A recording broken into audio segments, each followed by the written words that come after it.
Dito'y bakante ang lote, itilinasin Bangenabra, tinakaduktal ang tutoridad ti may sa delivery truck, ang nakaparada ka nagururay ka di kliyente na alakwan ti manok ken live tilapia.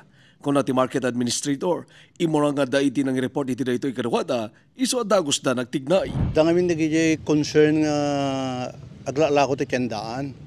Nga kanayon ti ibaga nga dakano agdal deliver within the perimeter of the public market. Iso di jay tatay bigaten imbaga dato yung lugar pinadas ko nga linapsan. Tatanad damo mismo talaga nga aglalakon. Naduktalan dagiti nakasupot ken nakakarton a karne ti manok ken byproducts ito na iti truck. Awan tin pakita tagtagikwa nga nyamang nga dokumento manipod iti NMIS ken maseknang opisina.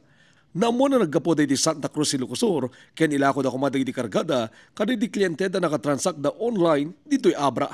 Hindi tila lamos lang ti mo may kutoy nga adamot ti agro-order kami ti manok. So nga pinadas mi sar ang gana imado. Kaano kayo pa nga naglakot to? Ag makabulan sir.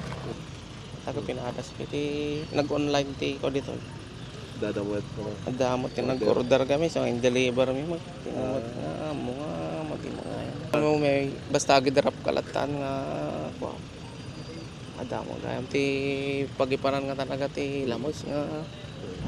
Indeklara natin kargada ke 250 kilos sa dressed chicken, 100 kilos sa byproducts, ken 200 kilos sa live tilapia. May basa iti paganurutan kung natin Provincial Veterinary Office, return to origin, digiti maduktalang nga warranty permit, a poultry products. Iso digiti iti dagos sa naparuar, manipod iti probinsya, babay iti parang bayabay, digiti polis. Dakkel ti apekto na kadagiti aglalako ti unig ti kendaan nga agnegnegosyo nga legal. Iso nga dapat nga maaksyonan na sigud. Kundi ito kumapo, dagiti kumaso pangasyo apo, dagiti may negosyo ti bangged.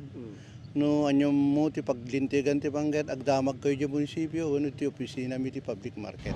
Archie Lorenzo, Balitang, Solidort.